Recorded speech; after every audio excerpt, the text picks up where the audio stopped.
Cette semaine, au TSLH Podcast, on poursuit la diffusion de nos listes demi-saison pour le repêchage 2025, rang 20 à 11 des meilleurs espoirs pour le prochain repêchage. Et on vous rappelle que l'épisode complet est disponible au patreon.com/TSLH Podcast. D'ailleurs, on a des podcasts qui vous attendent présentement sur Patreon. On a réalisé une entrevue avec David Saint-Louis du site Elite Prospect. Donc, c'est disponible en exclusivité déjà sur patreon.com/TSLH Podcast. On a nos top 15 des meilleurs espoirs des Canadiens de Montréal qui va être disponible sous peu sur le Patreon. Et on a un épisode avec notre observateur au TSLH Espoir, Simon Saint-Laurent, qui va venir s'asseoir et répondre à toutes vos questions sur le repêchage et sur les espoirs également. Donc, pour vous abonner, on a des forfaits à partir de 2 $ par mois pour avoir en exclusivité tout le contenu d'avance. Et pour 4 $ par mois, vous pouvez avoir des scouting reports à votre goût, des espoirs que vous souhaitez avoir des analyses complètes pour vos poules de hockey. On vous offre ça sur le patreon.com/TSLH Podcast. Bon épisode.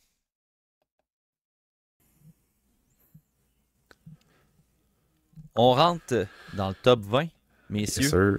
Et on a déjà 2h19 de fête. Donc, pour ceux qui se joignent à nous, bienvenue. 20e rang, Pascal. Merci à ceux qui sont encore là, d'ailleurs. OG. Oui, les OG du podcast, exactement. 20e rang, Pascal. Ouais, j'ai Cameron Schmidt. Seb, t'as fait un bon portrait tantôt. J'ai pas vraiment de choses à ajouter, donc je vais parler pendant 10 minutes. Il y a encore du chien, il y a encore l'offensif, mais c'est le gabarit. Il est passé de 20 en août pour moi à 12 au début de la saison à cause de tout le début de saison qu'il y a eu. On voyait tout le positif. Il a été blessé, puis tout, ça va pas super bien, comme t'as dit. Il a redescendu, mais je pense que c'est la projection aussi là, qui commence à être... 5 et 7, ça va être difficile pour lui pareil. C'est sûr qu'il va sortir en deuxième ronde, pas mal sûr de ça. Ça n'a pas d'impact sur mon évaluation, parce que je pense qu'il est quand même l'offensive, puis le chien pourrait être en top 6. Mais il y a des petits drapeaux rouges quand même qui sortent ici et là dans les matchs. J'espère juste que ça va se corriger d'ici... Parce qu'il va sortir en série, je suis sûr et certain. Je pense pas que je vais le remettre dans le top 15, dans le top 12, en raison du gabarit. Ça sera toujours un problème pour lui, ça va l'aider dans mon évaluation. All right. 20e rang, Simon. Ouais, moi c'est Cameron, mais Cameron Reed au 20e rang. Dans le fond, écoute, moi il a baissé de 18 à 20, mais encore une fois, c'est très circonstanciel pour vrai. Je pense que c'est juste une petite baisse parce que s'il y a des fluctuations dans le classement, Ouais. moi je continue à croire que lui aussi, en fait, il y a eu une petite creux de vague à un moment donné, mais je continue à croire que c'est un gars qui a une excellente vision du jeu, qui est capable de faire beaucoup de choses avec la rondelle, amener la rondelle vers l'avant, des longues passes, des relances, il est capable de transporter la rondelle lui-même. Lancer super précis aussi. Il amène les rondelles au filet de la bonne manière. C'est pas toujours pour démolir le filet, c'est vraiment placer une rondelle au filet. Un tir sur réception, des tirs à la hauteur des genoux, bon pour faire dévier. On dirait qu'il est capable de gager sa puissance un peu. Là, c'est dur à voir à l'œil, mais j'ai l'impression qu'il est capable d'y aller à fond de train, puis après juste placer la rondelle à la bonne façon. Moi, son jeu défensif me fait pas tant mal que ça. Je trouve qu'il se débrouille. Encore une fois, c'est un peu comme au prelim. Je trouve que c'est pas parfait parce qu'il n'y a pas un gabarit pour que ça soit parfait. C'est simple comme ça. C'est s'il était 6'4", 2'10", peut-être qu'on dirait, oui, là, il y a le gabarit, puis ça va bien. Mais là, à ce gabarit-là, c'est sûr qu'il y a des défis physiques. Mais est-ce que c'est, encore une fois, c'est le risque. En fait, c'est pas le risque, mais c'est l'évaluation que tu fais. C'est est-ce que tu peux accrocher, est-ce que tu peux dire une couple de jeux défensifs, on les laisse aller parce qu'ils t'amènent beaucoup d'attaques, il est dynamique, il génère des choses. Donc, c'est un peu ça. Puis je les compare pas, mais je regarde un gars comme Lane Hudson, mettons avec le Canadien. Il y a un aspect offensif qui est indéniable, qui a un impact immense sur le jeu, mais défensivement, je sais qu'il y en a qui ont voulu défendre son jeu défensif, mais Lane Hudson, il y a de la misère défensivement. Puis c'est correct. C'est correct. Là. Et à son gabarit, c'est normal qu'il y ait de la misère. Ce que tu veux, c'est juste qu'il s'arrange pour que ça atteigne un niveau où est-ce qu'il va te faire moins mal. Puis là, je ne dis pas que Lane Hudson, il fait mal aux Canadiens tout le temps en défensive, mais dans le sens que tu veux atténuer ces petites erreurs-là, ces petits problèmes défensifs-là. Puis dans le cas de Cameron Reed, j'ai l'impression que c'est avec la maturité aussi. Puis s'il est bien jumelé dans la Ligue nationale, je pense qu'il va pouvoir atténuer ça aussi de son côté. Donc, ouais, 18-20, mais c'est pas nécessairement par rapport à son jeu. C'est juste la liste comme ça qui bouge. All right, 20e, Seb. Oui, malgré que je suis très content et très satisfait de sa transition en Amérique du Nord, j'ai Radim Murtka, défenseur que j'aime beaucoup, honnêtement. C'est juste que je ne crois pas que ses chiffres sont représentatifs de son talent offensif avec Seattle. Tu sais, oui, c'est un gars qui... J'aime comment il va longer la ligne bleue, il va faire bouger les adversaires en couverture. J'aime comment il va réussir avec son patin à ouvrir les lignes de passe, mais c'est quand même très basique là, au niveau de comment il va distribuer la rondelle. C'est pas un gars qui a des grosses mains pour réussir à déculotter un gars ou à créer beaucoup de choses sur un avantage numérique ou autre. Fait que tu sais, je trouve que par la force des choses, qu'il y avait un peu pas de défenseur à Seattle, puis encore moins vu que Sawyer Minio est parti, ben il se retrouve qu'il dort sur la glace, là, il est absolument tout le temps là. Donc, veut pas, il participe à l'offensive en étant tout le temps là. Puis c'est pas pour rien lui enlever. Je trouve qu'il, tu sais, je veux dire, ses points, il va pas les voler non plus, il les mérite. Mais niveau projection LNH, je pense pas que c'est un gars qui va jouer sur une première avantage numérique, peut-être même pas sur l'avantage numérique tout court. Fait que, tu sais, je veux faire attention un petit peu avec le côté production. Dans sa zone, ça va bien, il couvre beaucoup de glace. C'est sûr qu'avec le patin qu'il y a puis la portée de bâton qu'il y a, ça va bien. Je trouve que des fois, un petit peu facile à déséquilibrer. Les gars qui vont changer de direction rapidement, c'est pas toujours facile. C'est quelque chose qu'il faut qu'il travaille un petit peu. Le long des bandes, il est capable d'être physique, mais je trouve qu'il ne l'est pas assez souvent. Des fois, il va plus jouer un peu du bâton. Mais tu sais, défensivement, je pense que ça va quand même très bien. Fait que tu sais, c'est un gars que je projette sur un top 4. Mais c'est ça, je pense pas que c'est un gars qui va avoir des minutes d'avantage numérique puis tout ça. Je pense plus que c'est un gars top 4 qui va jouer plus des avantages numériques puis tout ça dans des missions défensives que je me laisse pas berner par les chiffres en ce moment, mettons. All right, Pascal, tu peux présenter ton 19, puis après ça, on va avoir une toute première dans ce podcast.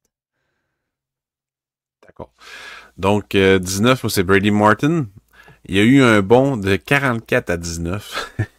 Au début de l'année, on avait parlé un peu de long en large, que j'appréciais beaucoup son jeu en général, qui pouvait sortir des feintes. Tu sais, au link-up, Gretzky, il était plus le 13e attaquant.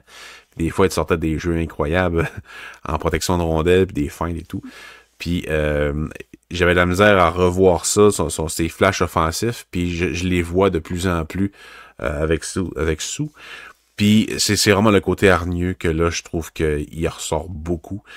Une des choses que j'aime pas, qui me gosse des fois les attaquants en échec avant, mais qui mettent de la pression, c'est que quand le défenseur est pour faire une passe ou en relance, des fois les attaquants vont mettre un petit peu de pression avec le bâton, puis ils tournent en rond, puis alors que le gars il a même pas fait de feinte, ils font juste être là pour limiter la passe, mettons directement dans le milieu. Puis il plaque jamais. Genre, c'est quand même dur, c'est éreintant, c'est dangereux de plaquer dans ce genre d'affaires-là, mais j'ai vu des matchs que il va en ligne droite, il n'y a même pas de second thought, dans le fond, il va direct sur le gars en plein milieu de la glace alors qu'il est vraiment le marteau. Là. Je pense que c'est contre c'est pas contre Sagina, c'est contre les Generals, je crois, dernièrement que c'est arrivé, ça. Direct ce défenseur, bang! En première période, ça a viré en mal. Ils ont perdu 6-0, mais tout le long, il était en sacrement, puis il a joué une hostie de game pareil, physique, dérangeante, éreintante. Puis moi, ce genre de joueur-là, que ça y tente de jouer la game éreintante, contrairement, mettons, à Stavkovski. Que ça y tente de jouer physique, que ça y tente d'aller dans le fond de la patinoire puis s'impliquer, ben ça m'attire beaucoup. Puis en plus, il est quand même bon au niveau des mises en jeu, défensivement, il y a tout pour plaire. Puis c'est vraiment pas dernièrement que je l'appréciais, mais il a vraiment augmenté dans mon estime à mesure que la saison avance. C'est pas mon boy, mais mettons que j'avais une échelle de top 3 boy, Reshny est premier, je l'ai depuis le début de la saison. Il serait deuxième, Brady Martin, puis le troisième, on va en parler tantôt. Ça serait, ben, il y a Carter Bear aussi, que tous les observateurs aiment, là. Mais j'aurais un top 3 de boys cette année, qui sont tous un peu rugueux. Ben, pas Reshny, mais Brady Martin, voilà. J'apprécie. Je trouve ça drôle, tu sais, juste le fait d'avoir dit une première dans le podcast, c'est pas nécessairement dans le TSLH podcast, là, c'est juste dans le podcast aujourd'hui. Fait que là, dans le chat, là, ça s'emballe. On pense qu'on va sortir un joueur. Non, c'est pas aussi gros que ça, malheureusement. Là. Non, c'est un joueur, pour la première fois dans l'épisode, l'épisode complet, que vous avez pas mal tous dans le même range.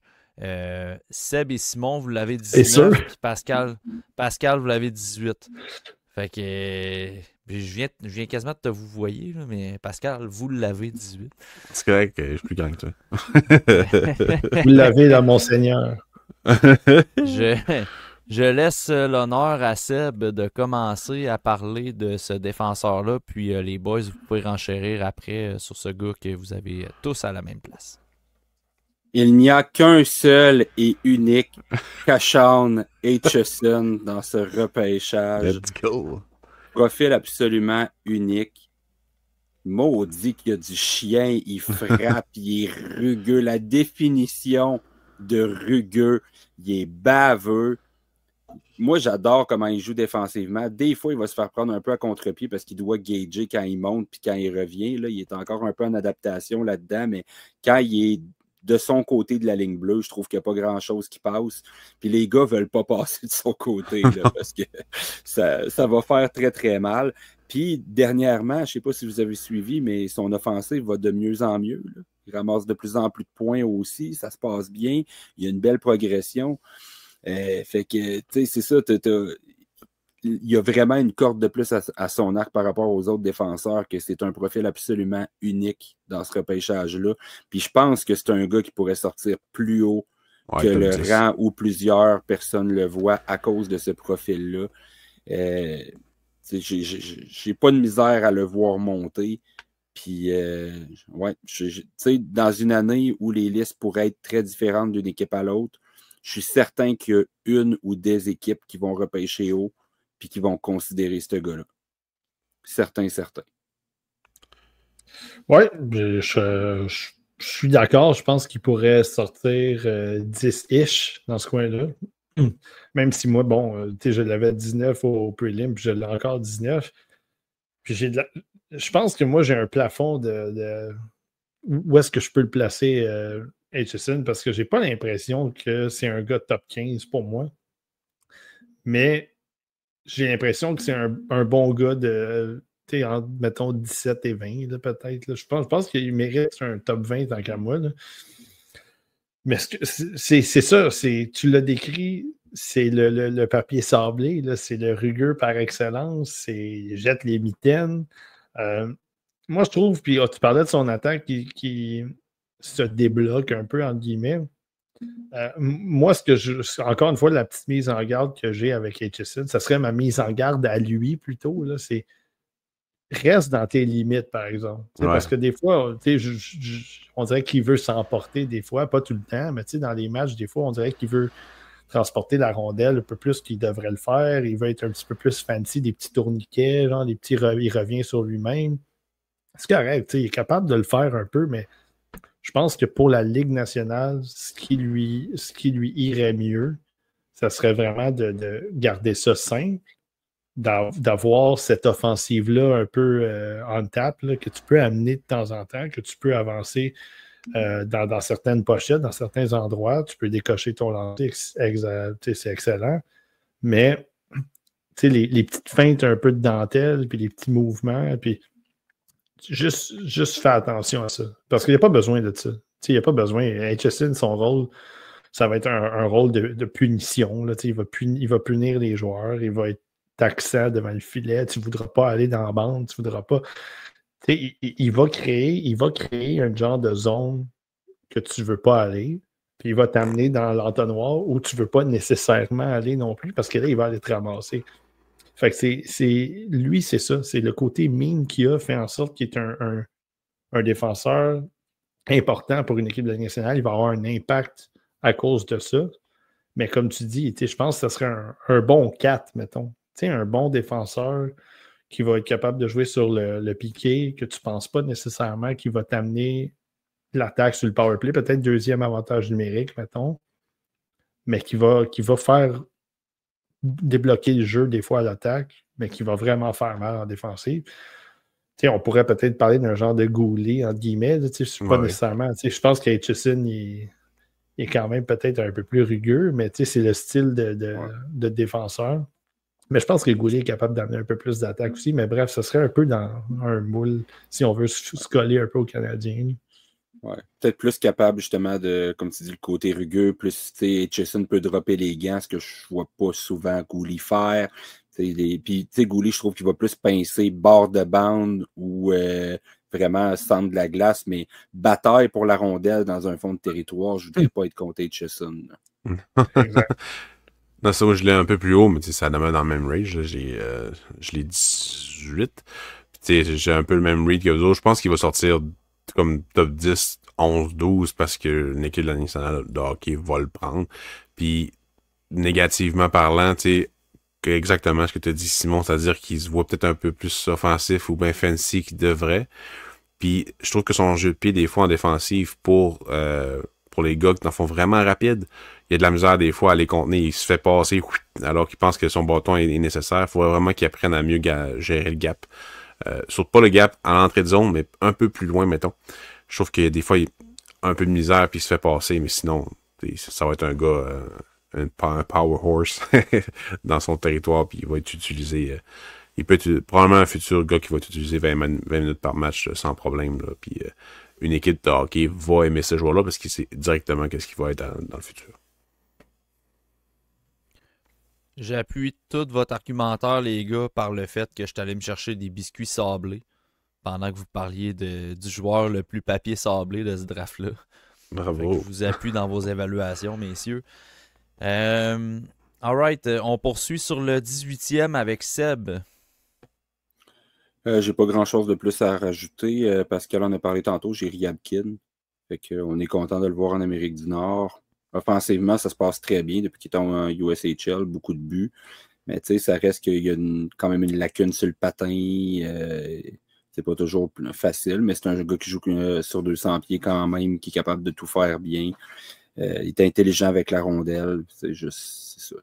À quel point il peut amener beaucoup d'offensives dans le futur. Puis tout ça. Je pense pas que c'est un gars de plus que 45, 50 points dans le show, mais qui peut jouer à toutes les sauces aussi. Fait que je pense que milieu de première ronde à peu près, là, c'est sa place.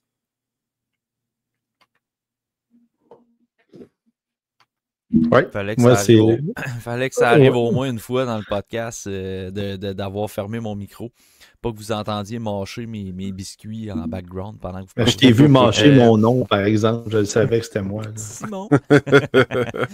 Alright, 18e, Simon. Ouais, 18e, ben moi non plus, ça ne sera pas super long parce que c'est Cameron Schmidt. Donc, vous avez dressé le portrait un peu. La seule chose que moi, je vais rajouter sur Cameron Schmidt, c'est que j'ai l'impression que ses sélections de tir sont un peu moins bonnes aussi. J'ai l'impression qu'il envoie des rondelles au filet. Tu sais, c'est un marqueur, puis c'est un peu normal. Là, tu sais, Cole Caulfield, des fois, il s'essaye le long de la ligne rouge, puis ça va rentrer une fois de temps en temps. Puis, c'est correct, là, la ligne des buts. Mais j'ai l'impression que Cameron Schmidt, des fois, il force peut-être un peu trop son tir, mais sinon, puis il a le lancé pour le faire. Fait que c'est correct. Quand tu as le shot pour trouver des coins, tu l'essayes, juste que des fois, faut pas non plus que ça devienne une obsession, en guillemets. Là.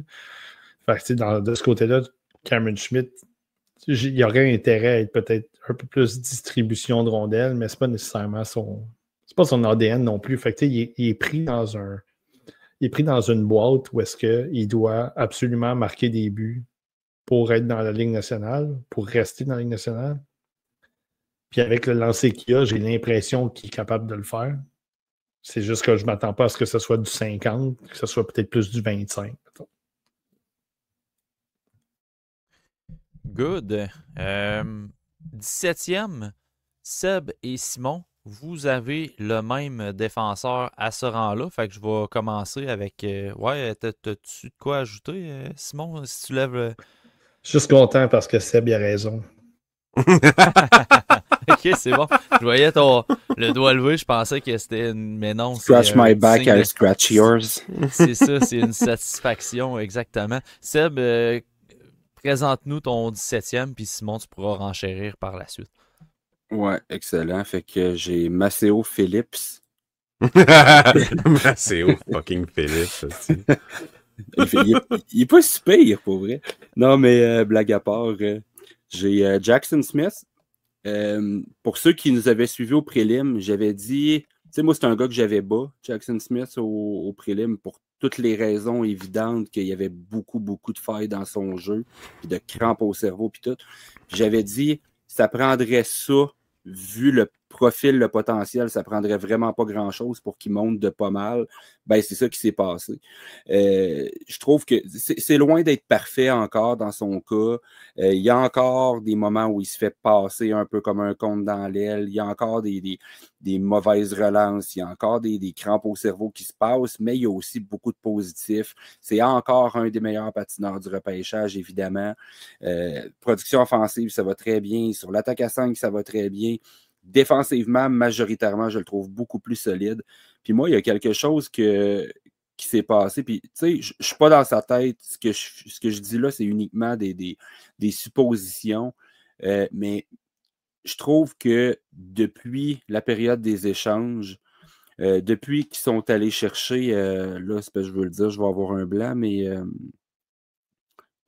voyons, c'est qui les défenseurs qui sont allés chercher avec. J'ai un blanc aussi. En tout cas, ça va me revenir. Qui jouait avec Kingston avant. Là. Oui. En tout cas, ça va me revenir. Je trouve que j'ai l'impression que Jackson Smith s'est enlevé du poids sur les épaules.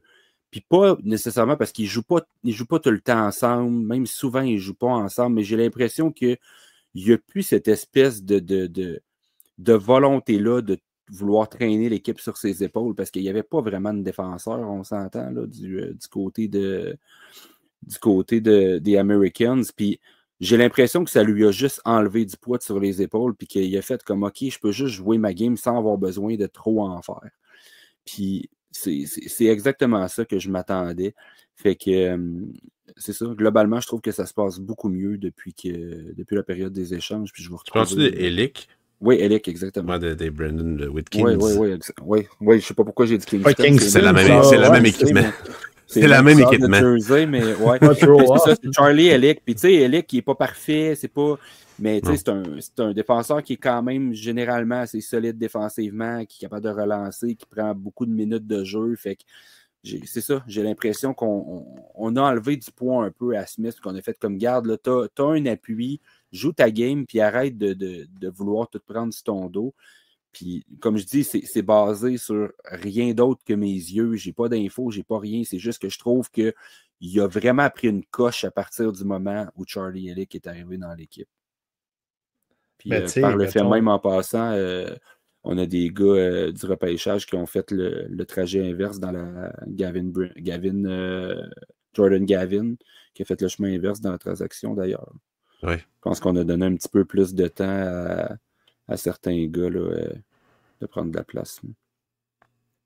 Oui, puis ce que je m'en dire, dans le fond, c'est que sans nécessairement avoir la confirmation là, que c'est à cause de la transaction ou quoi que ce soit, juste de le voir, tu vois qu'il a épuré un peu son jeu, entre guillemets. C'est un petit peu moins de dentelle, un petit peu moins de un ou deux, trois mouvements avec la rondelle. Un peu plus clean, un peu plus précis, un peu moins risqué. Moi, tu sais, il a baissé. Moi, là, il est passé de 15 à 17, mais en fait, ça n'a même pas, encore une fois, ça n'a même pas rapport avec lui. Il y en a qui ont fait des petits leaps en avant de lui que je trouve qu'il méritait de monter, mais je trouve que Jackson Smith, il est resté un peu le même côté offensif. Puis je pense que défensivement, il a réussi à se recentrer un petit peu défensivement aussi, même si ce n'est pas nécessairement parfait. Il m'intéresse. Ça, c'est un des candidats, Smith, qui pourrait remonter sur ma liste aussi. Donc, là, il a l'air un peu locké dans le milieu de ma première ronde, mais je pense qu'il pourrait aller chercher quelques petits rangs de plus aussi si ça se poursuit pour le reste de la saison. Et les séries, évidemment. Tout le temps, les séries, moi, j'accorde beaucoup d'importance à ça. Fait qu'on va voir. Mais tu sais, c'est le genre de gars que quand tu regardes, il y a des gens qui l'ont top 10, puis tu fais comme jamais je vais m'ostiner avec ça. Parce que le plafond, le potentiel, c'est vraiment, vraiment élevé. C'est juste, prends-tu une chance? Il y a quand même beaucoup de red flags pour dire dans un top 10, est-ce que tu veux prendre la chance ou pas? Mais chaque équipe, chaque personne a sa gestion de risque puis le potentiel qu'ils veulent développer avec. Puis tu as des équipes qui ont des grosses confiances pour développer ces gars-là. Tu sais, mettons, tu es Nashville, tu te drafts dans le top 10, tu veux aller chercher ce gars-là, tu as un gros succès dans le passé avec des défenseurs que tu as réussi à bien développer, ben moi, Nashville, ça va chercher ce gars-là dans le top 10, j'applaudis. Tu sais, après ça, c'est ça, c'est tout le temps une question de fit aussi, puis à quel point tu crois en ton équipe qui est en arrière de toi au niveau du développement. Je ne détesterais pas à Vancouver avec Tom Willander. Je trouve que les deux ensemble, ça bien. Ça patinerait sur un moyen temps. Ouais. Et c'est juste mais pour c'est pas... Willander, était-tu gaucher? J'ai un blanc. C'était droitier, Willander? Droitier. Ouais, il était droitier, Willander. Fait que, ouais, ça fait très... Je vois avec Hudson. Mais juste pour finir rapidement là-dessus, c'est que ça prouve aussi que c'est pas parce que des fois on a 7, 8 rangs ou 9 rangs de différence avec quelqu'un que nécessairement on déteste le joueur. Ou, ouais. On parlait de Cools tantôt, on voyait qu'il y avait quand même une disparité un peu avec Cédric, mais pourtant on l'aime quand même, Cools. C'est juste que dans l'exercice en tant que tel, ben, des fois c'est la pomme tombe de cette façon-là. Exact. Très bien dit. 17e, Pascal, tu joueur de la GMQ? Ouais, j'ai Justin Carbonneau. J'ai Justin Carbonneau au 17. Il est passé de 25 à 17. Écoute, c'est juste normal son ascension dans mon classement. Je pense que c'est un rang qui est un peu plus justifiable parce qu'il progresse à vitesse grand V. On en a parlé un peu en début d'année au prélim, c'est-à-dire que ce gars-là, il a un profil vraiment polyvalent. Il est utilisé énormément sur le piqué. Ça fait juste augmenter. Je suis vraiment content de ça parce que ses entraîneurs ont vraiment son développement à cœur. J'en ai parlé quand même plusieurs fois dans les podcasts, fait que j'ai l'impression que je me répète tout le temps contrairement à lui. Il y a une de shot, comme tu disais au prélim, Simon, il y a vraiment un bon shot. J'étais allé voir des matchs de lui au centre Georges Vézina à Chicoutimi. Puis une fois, j'étais avec mes fils, mes deux jumeaux, sacrément, dans les estrades. Puis il a chialé, on l'a entendu faire « Ah! » parce qu'il échappait à rondelle, mettons. Puis là, on lui a donné de la merde toute la on a entendu le même genre d'affaire, moi puis Simon, quand on est allé le voir à Boisbriand. Ah ouais? Puis on lui a donné de la merde, là, dans notre section, là. À chaque fois qu'il passait, ah! À chaque fois. C'est comme, tu sais, ça donne peut-être ta gueule. Dis-les pas, tu sais. Fais pas ça parce que tu vas donner même à l'équipe. Je pense que même les gars des Saguenayens, ils criaient après. Mais ils ont gagné, ils ont décollé ici les Saguenayens, là. 5-2, je me souviens bien. Bref, c'est juste qu'il est le joueur à battre à tous les soirs pour l'Armada. Il est très constant dans l'effort aussi, dans la menace qu'il y a en offensive. Je trouve que le côté physique est pas encore vraiment top-notch, mais de plus en plus, je trouve qu'il répond au coup. Tu sais, tu vas pas donner un cross-check à ce gars-là sans avoir une réponse de lui et de l'équipe. Fait que moi, j'adore ça. Tu sais, de plus en plus, là, il est vraiment plus best. Fait que, tu sais, il développe tout. Tout est là. Absolument tout est là pour être un joueur top 6. Absolument tout pour un ailier top 6. Ben, pas le choix de mettre haut, là. Fait que c'est ça. Moi, Simon me faisait des looks, puis je pense qu'on s'est compris sans se parler de... par rapport On s'est-tu parlé de mise en échec illégale qu'il y a eu? Mais t'as vu, Pascal, hein, vous l'avez tranché, puis l'Armada il a battu les Saguenayens. Fait que taisez-vous là, avec votre pain de fesses. Je pense que c'était déjà 3-1. Okay. Puis tu sais, honnêtement, je comprends je trouve pas que tu l'amènes comme un red flag, mais tu sais, je comprends, mettons, genre, fais pas ça, de quoi de même, mais moi, tu vois, je l'ai vu au centre Vidéotron quand j'étais allé avec la famille voir les remparts, là. Tu sais, je l'ai regardé, mais je l'ai pas à proprement dit scouté cette année, là. Mais moi, ce que tu me dis, un gars qui fait ça, puis qui répond en plus, en étant efficace sa patinoire, puis en étant clutch, puis en étant bon, moi, au contraire, je vois ça comme étant positif. Je vois pas ça comme une nuisance pour lui dans son profil éventuel.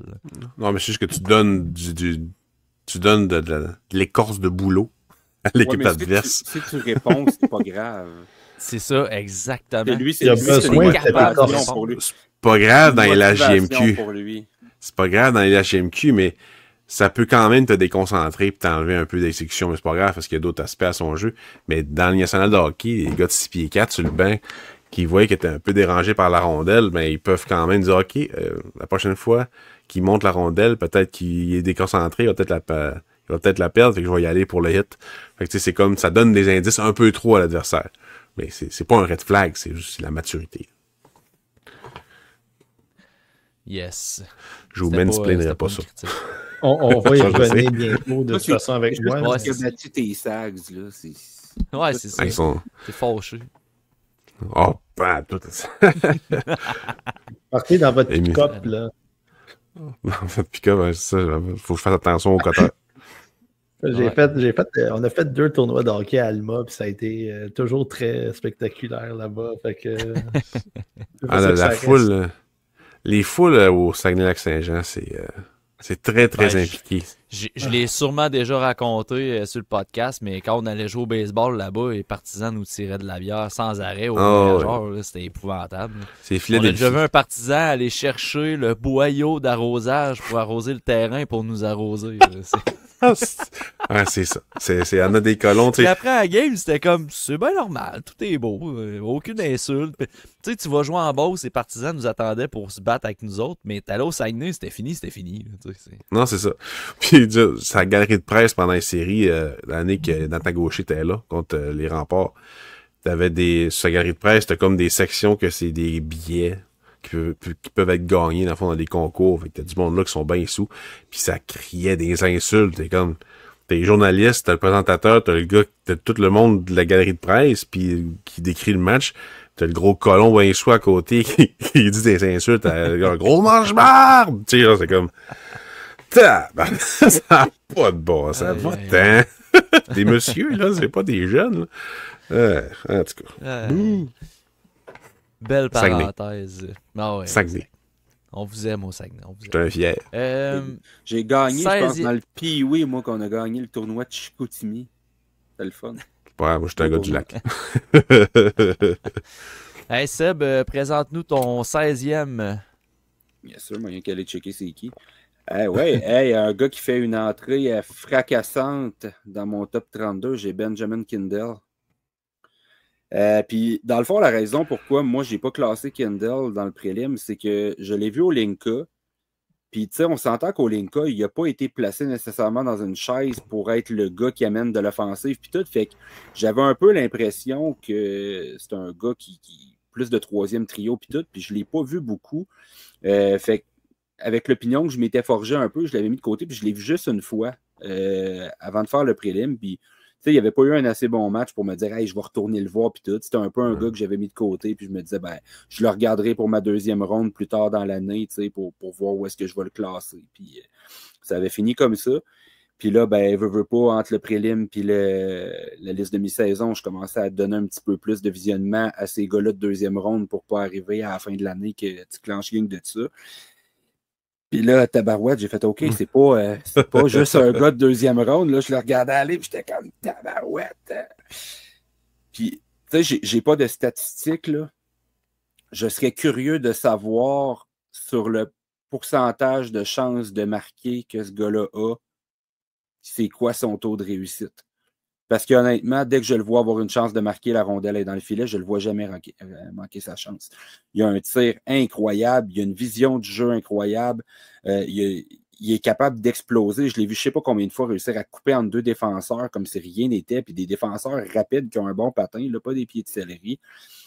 Il est absolument incroyable offensivement. C'est pas un hasard, les points qu'il a cette année, là. Puis c'est pas juste parce qu'il joue avec une bonne équipe puis qui ramasse des points avec Yakemchuk ou d'autres. Il mérite chacun des points qu'il va chercher. Puis tu sais, sans être un gars qui est incroyable défensivement, puis tout, je trouve qu'il est là, il est présent, il donne l'effort, puis tout ça, il nuit pas à son équipe nécessairement. Tu sais, c'est pas un gars nécessairement que tu vas aller mettre dans des missions défensives, mais il te coûte rien non plus. Puis il te n'amène pas mal plus de l'autre bord aussi qui va donner. Fait que puis c'est probablement un des gars les plus constants depuis le début de l'année au niveau de l'offensive aussi. Là, on parlait d'une couple de gars qui ont eu des creux de vague tantôt. Même Justin Carbonneau, là, je trouve que depuis les fêtes, c'est 3-4 points un match, deux matchs pas de points, 2-3 points, un match pas de points, une passe. Fait que, mais lui, c'est un des gars qui a été vraiment, vraiment constant. En tout cas, je dis depuis le début de l'année, comme je dis, je ne l'ai pas vu beaucoup dans le début, mais depuis que moi j'ai commencé à le regarder, il est tout le temps constant. Puis je pense pas qu'il ait fait 87 points dans les 20 derniers matchs. Fait que j'imagine qu'il l'est depuis le début de l'année. Là. Mais ouais, fait que comme je dis, 16e direct en partant, alors qu'il n'était pas classé, il fait une solide entrée dans mon top 32, mais je pense qu'il n'y a pas gros de gars qui peuvent se vanter d'avoir son talent offensif dans ce repêchage-là. Puis son gabarit me dérange pas tant parce que je ne l'ai jamais vu se faire brasser. Puis c'est un gars, tu sais, souvent on dit les gars jouent en périphérie, j'ai l'impression que lui c'est l'inverse. Tu as les deux points des cercles de mise au jeu, il est tout le temps à l'intérieur de ça. Fait il crée ses chances de succès parce qu'il est toujours dans les zones payantes aussi. Comme bumper, très, très, très, très bon. Puis il est capable de marquer autour du filet aussi. Fait que, ouais. Amen. Deuxième fois. Cling! Oui, Comme, je sais. Comme à Fort Boyard. 2 pour 2 fois. Non, le il micro était fermé. plus genre ting! Il faisait tout le temps des affaires bizarres. Exact. 16e, Simon, un joueur qu'on a déjà quand même parlé. Exactement. Ivan Ryabkin. Ryabkin, moi, c'est un gars que je ne rajouterai pas trop d'affaires, mais c'est un gars que depuis qu'il est dans la USHL, ça avait peut-être un petit peu moins bien commencé, mais depuis peut-être 4-5 matchs, puis j'ai eu l'occasion d'en regarder quelques-uns dans ça aussi, j'ai l'impression qu'il a trouvé son aise un peu. Puis oui, il y a des petits red flags, entre guillemets, ou des petites choses qui picossent un peu, côté patin, côté intensité, puis tout ça, mais juste, mettons, niveau talent, puis niveau son aise en général dans la USHL, je pense que ça a été très positif pour lui de quitter la Russie. Puis, il y a quand même un profil qui peut être intéressant. Moi, il me donne un peu une vibe de Zvechkov là, il y a quelques années. Là, que c'était pas nécessairement. On se disait pas qu'il était un dynamo offensif, mais il y avait quelque chose qu'il pouvait faire dans les 3 zones, dans les 2 sens, qui était intéressant. Puis je pense que Ryabkin, c'est juste plate que là, on se rend compte à quel point il y a peut-être plus de talent que qu'est-ce qu'on voyait dans la MHL ou dans la VHL. Parce que la USHL, quand il y a la rondelle sur la palette, tu vois qu'il a l'air plus confiant que qu'est-ce qui était dans la MHL. Puis juste côté les buts. Tu sais, la MHL, il y avait de la misère à scorer. VHL, il y avait de la misère à scorer. Il ratait des occasions en or. Là, dans la USHL, il y a la puck sur la palette. C'est dangereux. Puis il y a mettre dedans. Fait qu'au moins, il y a ça qui a avancé de son côté.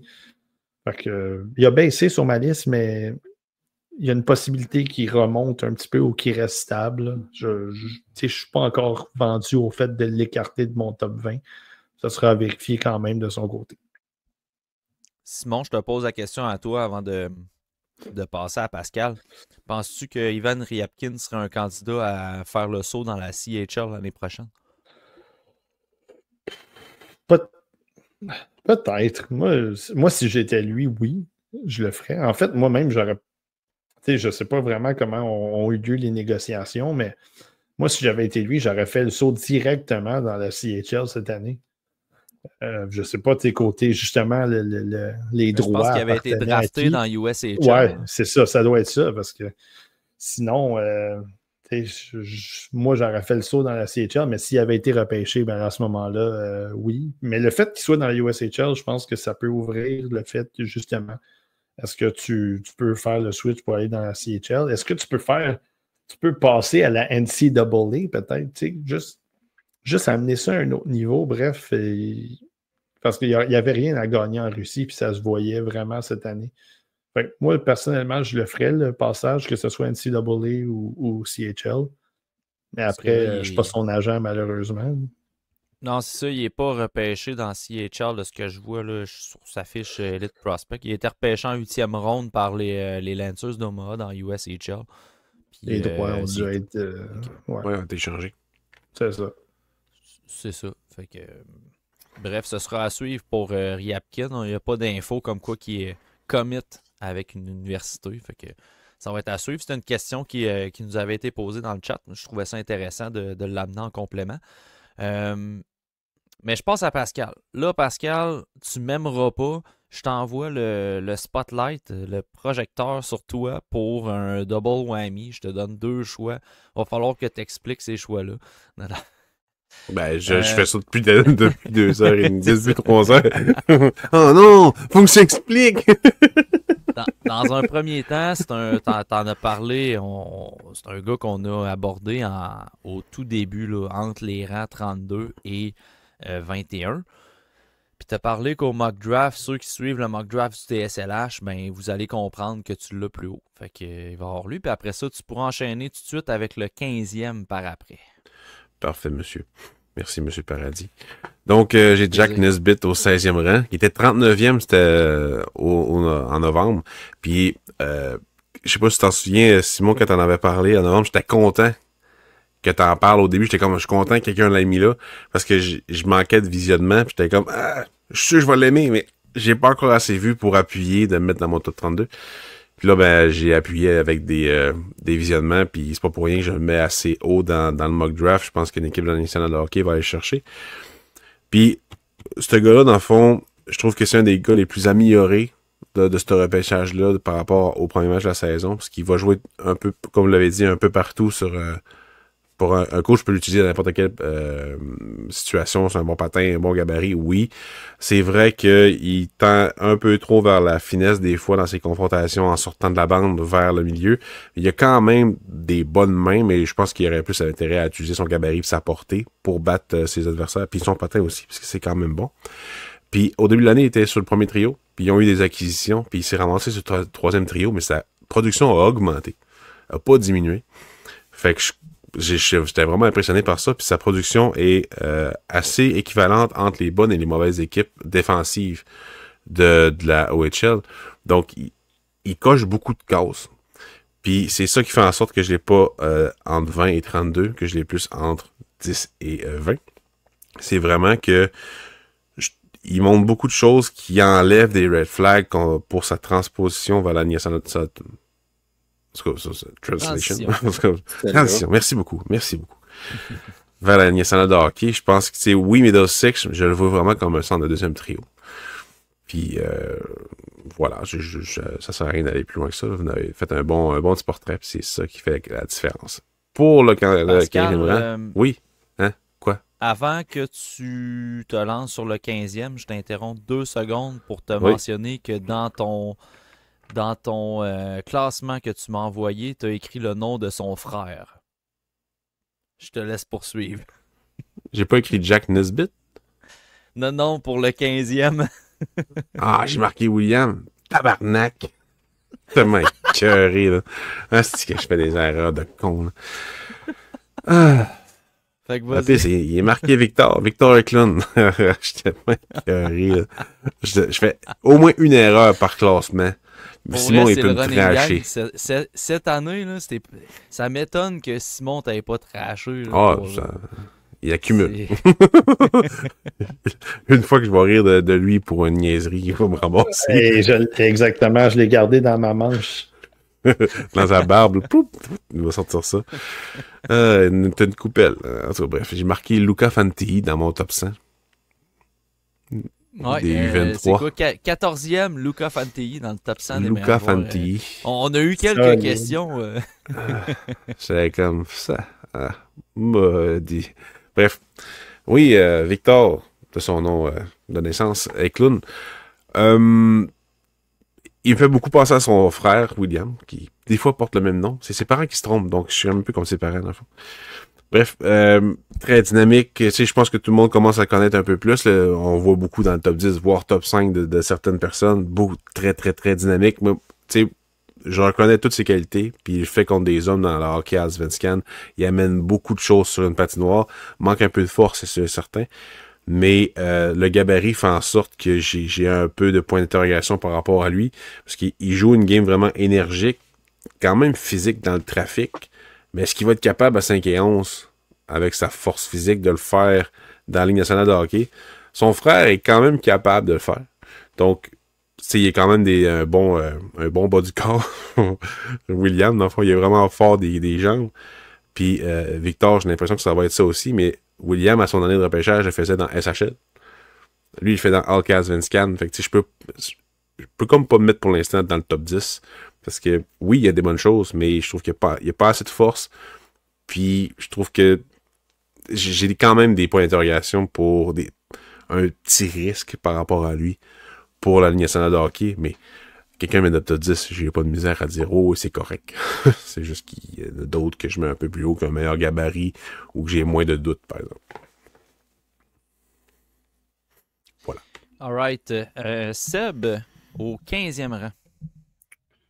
J'ai Cameron Reed. Puis vous en avez parlé, fait que j'ai pas grand-chose à rajouter, à part peut-être je vois un petit peu là,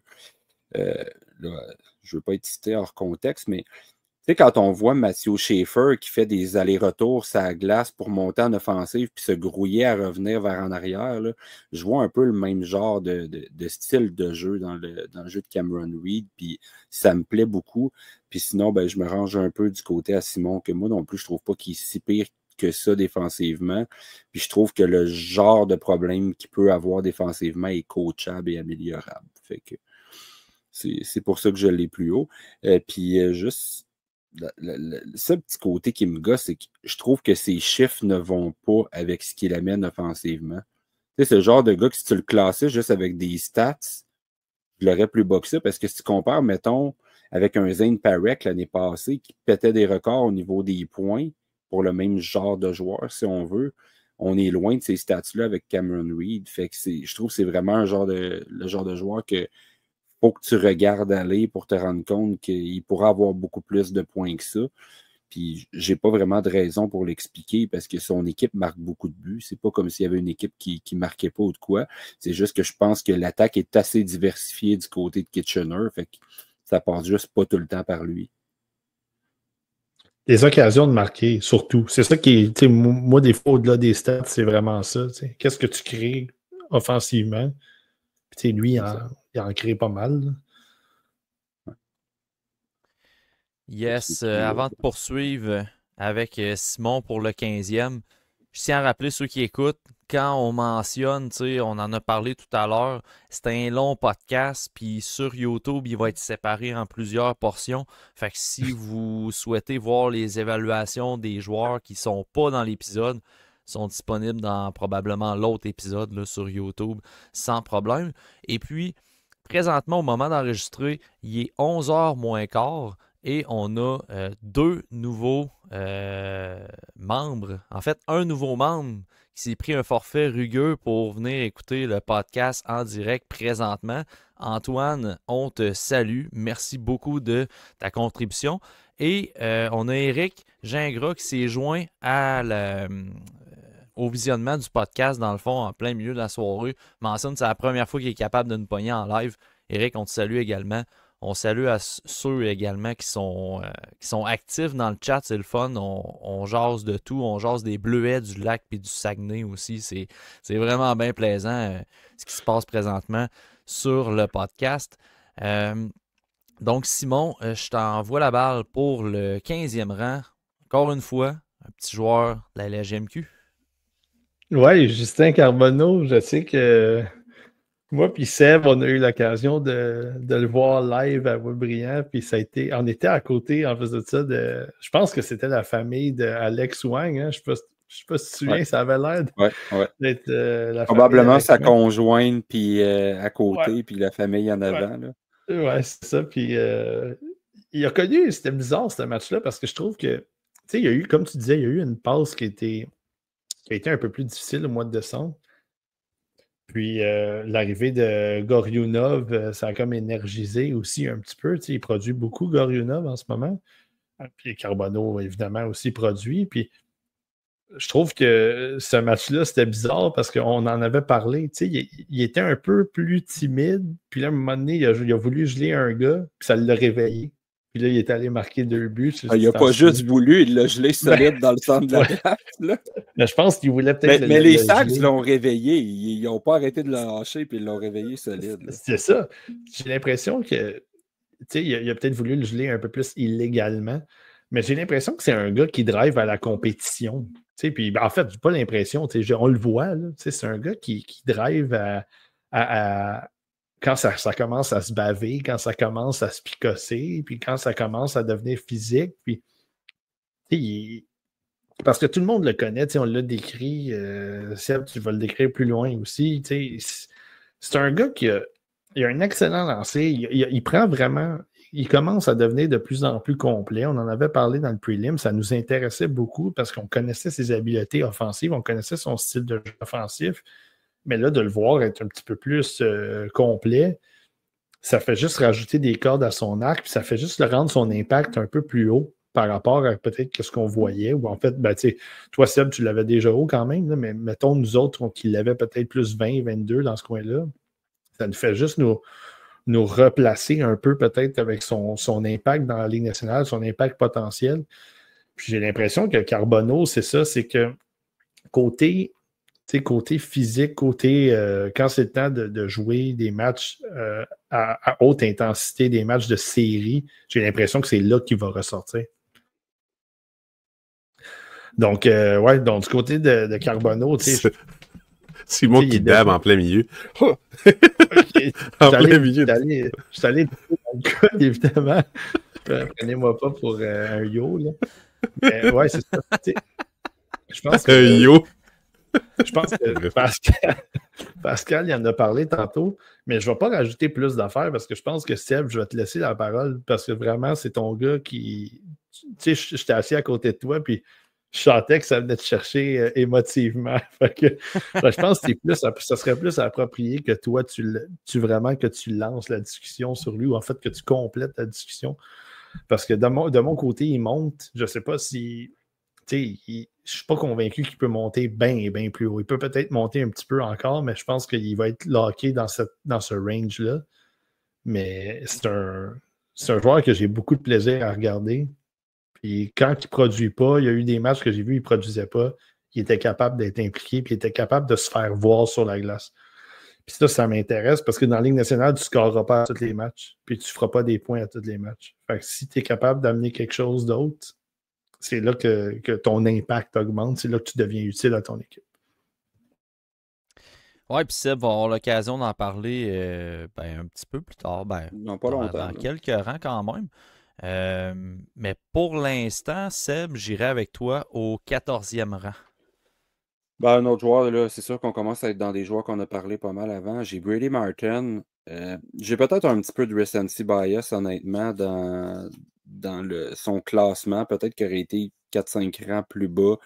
Mais je suis vraiment tombé sur 2 excellents matchs, les 2 derniers matchs que j'ai vus cette semaine.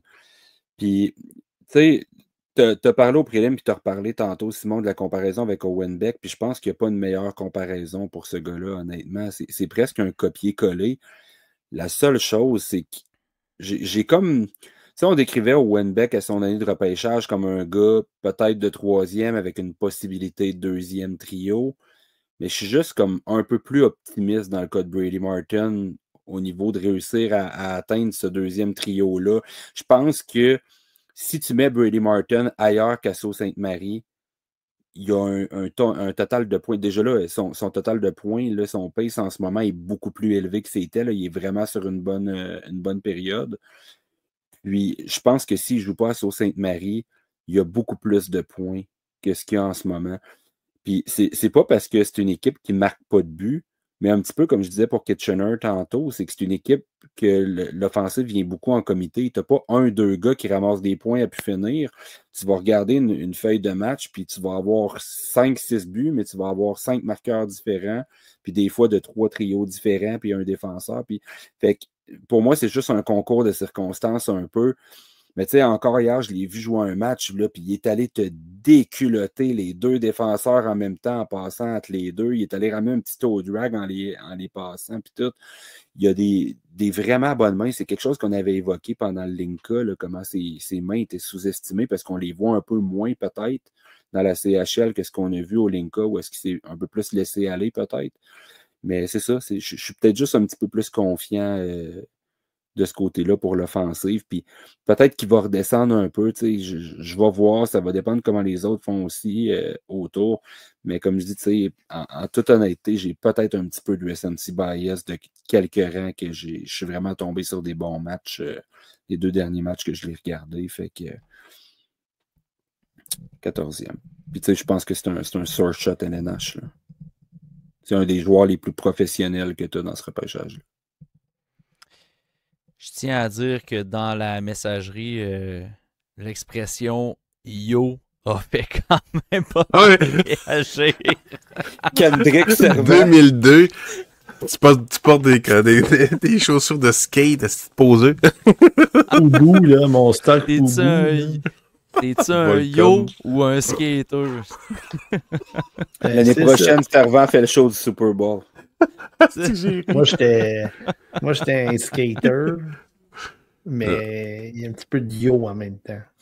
C'est correct. Aïe. 14e, Pascal. Un gars qu'on a parlé en début d'épisode avec Seb, mais on y revient là, présentement, dans le milieu du top 32. Malcolm Spence. Dans le fond, cet été, il était 11, il est descendu à 17, là, remonté à 14. C'est pas parce qu'il a nécessairement il a mieux joué ou whatever, c'est parce qu'il y a d'autres qui ont baissé, fait que par la force des choses, ils ont augmenté, comme Ryabkin a baissé, Schmid, Hensler aussi. Donc, il a augmenté dans le classement. Un peu comme Seb, l'effet Schaefer se faisait sentir chez Spence, veut pas. Produisait plus quand il était là, puis depuis qu'il est parti, son impact offensif, c'est sûr, c'est un peu plus difficile, mais le profil de ce joueur-là, c'est un profil LNH. Son jeu, j'ai bien la misère à trouver le mot transposition. C'est pas ça que je veux dire. Hein? Transition. On te l'a dit. La projection. On va dire projection. Projection vers la Ligue nationale de hockey est vraiment facile. C'est le 3e trio. Son plancher, c'est le 3e trio. Je trouve que c'est pas plus bas, c'est pas plus haut. C'est juste que j'ai la misère à le voir sur un 2e à cause de tout ce qui est... Je trouve qu'il manque de chien. Il y en a du chien. Il est capable, là. Il est physique, il a du patin, il a un bon lancer, il est capable de créer de l'offensive aussi à partir du trafic. Mais ça manque un peu. Il manque de jump dans sa game. Puis il manque de créativité par moment. C'est sûr qu'il n'est pas le plus appuyé des fois aussi, là. Mais ce que j'aime le plus de lui, c'est qu'il peut s'adapter à n'importe qui avec qui il joue, là. Avec n'importe qui, il utilise ses défenseurs l'utilisent aussi, capable d'aller dans le fond de territoire. Le profil est vraiment attrayant. C'est juste que je pense qu'il manque un peu de maturité pour vraiment habiter ce profil-là. Puis une fois qu'il va le faire, ben, ça va être vraiment cool. Mais tu sais, il est quand même... quel rang? 14e dans ma liste, donc on dirait que je parle négativement de lui, mais non, c'est juste que j'aurais le goût de le mettre plus haut. J'aurais vraiment le goût de le mettre plus haut, mais je peux pas pour l'instant, parce que je le vois vraiment comme un 3e trio.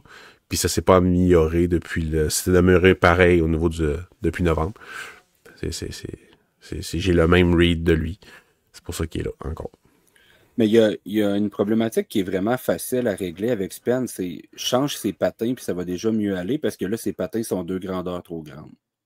Tu le regardes patiner puis tu as l'impression qu'il faut que ses orteils fassent un move pour aller toucher dans le fond avant. Là. Il fait du ski dans ses patins. Ça se peut. La projection de troisième trio, Pascal, pour Malcolm Spence, est-ce que c'est une évaluation réaliste ou c'est une projection maximale? Tu vois-tu plus? Non, c'est le plancher. C'est le plancher. OK. Ouais, c'est le Je voulais juste plancher. clarifier parce que on posait la question dans le chat, une projection joueur de troisième trio qu'on place 14e. Il y avait comme quelques interrogations. Fait que je voulais comme ramener ça. Là. Ouais, c'est le plancher, puis toutes les impondérables qui pourraient amener, puis qui amènent, mais qui pourraient amener, des affaires qu'ils pourraient faire, mais qui fait avec un peu moins de constance, faire en sorte que je ne le vois pas sur un deuxième pour le moment. Mais ça serait facile de le voir là pareil, de voir comme un complémentaire élite, là. Parce qu'il y a tout ce qu'il faut. Il y a absolument tout ce qu'il faut. Il faut juste qu'il habite ça. Good. Simon, 14e. Oui. Simon Yo. 14e, oui. Je suis content de le monter parce que au début, dans le prelim, j'en avais parlé, il était 27e, c'est Radim Mertka. Puis je l'avais dit, c'était pas de sa faute, c'était pas à cause de lui. Je pense qu'il était dans une mauvaise situation, puis je voulais le voir avoir plus de temps de glace, avoir des meilleures situations de jeu, être plus impliqué parce que, pas à cause de lui, mais à cause que l'équipe veut l'impliquer. Puis là, ben c'est ça, Mertka, il joue 27, 28, 29 minutes par match environ. Il est souvent, j'ai pas le chronomètre, mais souvent il est là. J'ai fait une vidéo là, sur ma chaîne avec les Thunderbirds. Il fallait toujours que je coupe certaines affaires. Il était toujours sur la glace. Il mange des minutes. Là, je vais être. Je ne sais pas si la comparaison elle est bonne ou non, mais c'est un bon David Reinbacher, tant qu'à moi, Radim Mertka. C'est que c'est pas un gars. Tu sais, oui, les points, comme tu mentionnais, Seb, tantôt, c'est que oui, les points, un point par match environ, ou dans ce coin-là, ça a l'air impressionnant, mais c'est pas là la valeur de Mertka, tant qu'à moi. C'est que la valeur de Mertka, c'est vraiment la capacité d'être solide dans sa zone, d'avoir le bon bâton, de bien lire les jeux, d'être physique, de protéger le devant du filet, de déblayer le devant du filet, de récupérer des rondelles le long de la bande, ainsi de suite. C'est vraiment ça pour moi. Puis l'attaque, je trouve que si on compare, mettons, un gars comme Silayev, qui était peut-être un peu plus réticent à aller dans certaines pochettes offensives, je trouve que Mertka, il est capable d'y aller, il est capable de s'insérer, mais c'est pas un... Si, mettons, tu repêches ce gars-là 5e, je ramène la comparaison avec Reinbacher, si tu repêches ce gars-là 5e avec l'optique qui va te donner genre 50 points puis qui va aller... Pour moi, ça n'a pas de sens, tant qu'à moi. Il faut que tu lui donnes ce rôle de shutdown un peu, que tu lui donnes ce rôle de premier piqué, peut-être sur le deuxième power play, tout dépendant de ce que tu as de besoin, quoique de plus en plus d'équipes qui utilisent 4 attaquants en plus en avantage numérique. Fait peut-être juste le concentrer dans un rôle particulier en défensive, puis développe-le vraiment comme ça, parce que pour moi, il n'y a peut-être pas le talent élite, ou il n'y a peut-être pas le range pour aller dans le top 5 / top 7-8 peut-être. Mais depuis qu'il est arrivé à Seattle, c'est sûr qu'il fait une différence avec l'équipe. Ouais. C'est sûr que lui-même, tu vois aussi des choses qu'on espérait voir en Tchéquie, que ça a mis du temps avant que ça embarque parce qu'il n'était pas dans cette situation-là. Puis le travail sur la ligne bleue, puis les passes, les sorties de zone, puis comme je disais, il s'insère aussi dans l'action un peu plus. Ça reste à voir s'il va être capable de poursuivre ça, puis comment il va pouvoir développer cette attaque-là aussi, parce que je les vois, les équipes arriver. Là. J'en vois une équipe, là, genre 6-7, là, qui va aller le pogner. Oui. Je suis convaincu de ça. Et pour moi, je trouve que ce serait un reach un peu. Mais sinon, à partir de 10, mettons, 10-11, là, moi, je trouve qu'il est bon. Puis lui, en fait, Mertka, il est en audition, tout comme Hensler, qui va venir tout de suite après. Parce que là, en ce moment, c'est ça, c'est de voir la comparaison entre les deux, parce qu'ils sont dans des situations, des équipes différentes, des rôles qui sont un peu différents. Mais Hensler, étant donné que son attaque, elle est moins là, il faut qu'ils se rejoignent peut-être un peu quelque part. C'est l'évaluation défensive, elle est où? Est-ce que l'attaque d'un est meilleure que l'autre? Bref, ça va être ça à vérifier de mon côté, parce qu'évidemment, il y en a un qui monte puis l'autre, il descend. Là. All right. Au 13e rang, Pascal et Seb, vous avez le même joueur. Fait que je vais inviter Pascal à commencer à parler de son 13e. Puis Seb, tu pourras renchérir par après concernant cet espoir-là. Ouais, c'est Lyndon Lakovic. Un des bons tireurs de ce repêchage-là, des bons marqueurs. Le gabarit, le patin, tout est là. C'est un... On espère que ça devienne un power forward dans le hockey. Malheureusement, il s'est blessé. Je pense que c'est en décembre qu'il s'est blessé. Mais c'est vraiment, vraiment dommage, sérieusement. Il est tout seul dans son équipe depuis que Jaeger a été échangé. Ouais, que Jaeger a été échangé. C'était dommage, mais quand même, je trouve qu'il a quand même bien pris la tâche. C'est juste que là, il s'est blessé. Fait que c'est vraiment dommage. Faut vraiment apprécier le toolkit. C'est vraiment tous les outils que ce gars-là a entre les mains qui permet de le mettre aussi haut dans le repêchage, qui me permet de le mettre aussi haut dans le repêchage. C'est juste, j'espère qu'il va tout mettre ensemble pour devenir un gars qui est plus physique, plus impliqué dans le jeu à 100%, parce que c'est pas toujours évident pour lui de le faire. J'en parlais déjà au prélim, c'est pas mal ça, mon read pour lui, c'est juste qu'il est tellement... Il a pas assez joué pour le mettre plus haut, mais il a pas assez joué pour le mettre plus bas non plus, parce que tu vois tout ce qu'il est capable de faire. Puis, moi, je pense vraiment que ça va être un gars qui va être repêché assez haut, à cause de tout ça, à cause du gabarit aussi, puis toute cette qualité athlétique, puis le reste, dans le fond, je pense pas que c'est un manque de cœur, un manque de vouloir, c'est juste il apprend à habiter son corps, son rôle aussi, c'est un rôle qui est éreintant d'être un attaquant de puissance, là. C'est pas toujours facile de faire ça, fait que faut qu'il apprenne à l'accepter, pas nécessairement mettre son talent de côté, c'est plus d'adapter son talent à ce profil-là. Puis si ça arrive jamais, c'est pas grave. Je pense qu'il a quand même les habilités pour avoir un impact dans sur un top 9, mais je le vois vraiment comme un top 6 avec une petite propension à marquer des gros buts dans le trafic. Seb, t'avais-tu autre chose à rajouter sur Lakovic? Allez voir le match des meilleurs espoirs, puis vous allez comprendre pourquoi Lyndon Lakovic est en aussi haute estime. Parce que dans ce match-là, on a vu exactement ce à quoi on s'attend de lui, puis qu'est-ce qu'on pense qu'il peut devenir. Ouais. Tu sais, puis Pascal vient de le dire, il joue avec une équipe absolument pourrie en reconstruction. Là, on l'a vu jouer avec des bons joueurs, puis on a vu qu'est-ce que ça a donné. Moi, il était un candidat à remonter. Puis je l'ai gardé à peu près dans le même range, peut-être même le même range. Je pense qu'il était 14, là. Fait que c'est pareil, là. C'est juste les gars bougent autour, mais il n'a pas joué. Fait que je n'ai pas pu continuer à l'évaluer beaucoup depuis le prélim, mais ce match-là, pour moi, c'était exactement ce à quoi je m'attends de ce gars-là. Alright, 13e, tu l'as mentionné, Simon, que c'était Logan Hensler qui apparaissait au 13e rang. Oui, Logan Hensler, on en a parlé un peu tantôt. Je sais que Pascal en a parlé, je pense pas que Seb t'en a parlé, mais ou peut-être que ça s'en vient aussi de ton côté. Mais bref, Logan Hensler, je pense que c'est ça. Je pense qu'on s'est tous rendu compte que la situation, elle est... En fait, on le sait, là, depuis le début, la situation, elle n'est pas optimale pour lui. Mais lui-même, il y a des choses à travailler lui aussi. Des choses qu'on n'avait pas notées, il me semble, entre peut-être le mois de début octobre jusqu'au prelim. Parce que Pascal, tu parlais des pertes de rondelles. Il y a de cela 1h30, 2 heures. Puis, mais pour vrai, c'est ça, c'est que moi, il y a des choses que j'ai remarquées dans certains matchs de Logan Hensler que je ne voyais pas. Puis là, j'essaie de me demander, est-ce que c'est... Es-tu démotivé?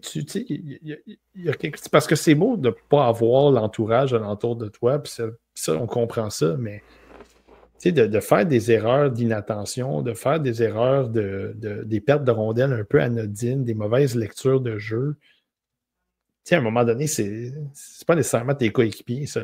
C'est toi aussi tu dois être capable de corriger certains ça se fait de ton jeu qui font un peu défaut.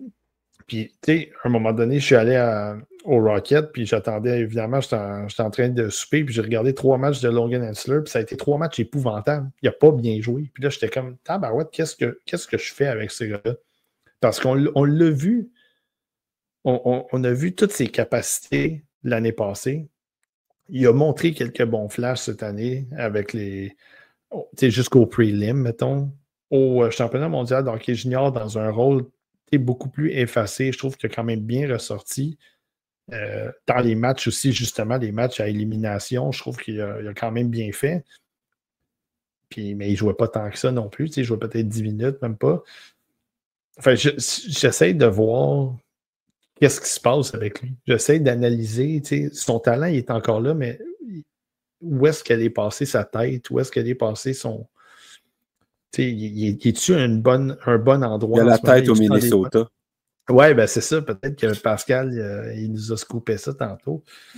Mais c'est ça. Est-ce que là, ça va pas super bien avec l'équipe? Puis il a juste décidé de laisser aller la saison sans nécessairement embarquer plus que ça parce que c'est pas un bon look en ce moment. Il n'a pas l'impact qu'il devrait avoir. Pourtant, il est capable de jouer défensivement avec intelligence, avec le bâton, la physicalité. Il est capable de créer des choses offensivement en s'impliquant avec les longues passes, les passes justement pour rejoindre des coéquipiers dans des bonnes positions.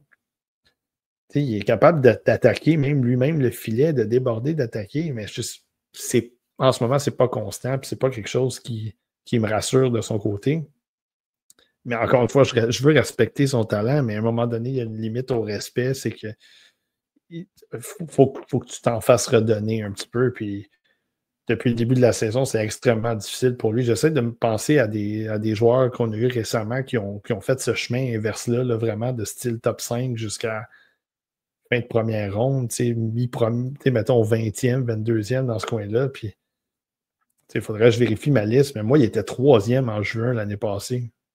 Puis là, il est 13, puis où est-ce que la chute va arrêter, je ne sais pas.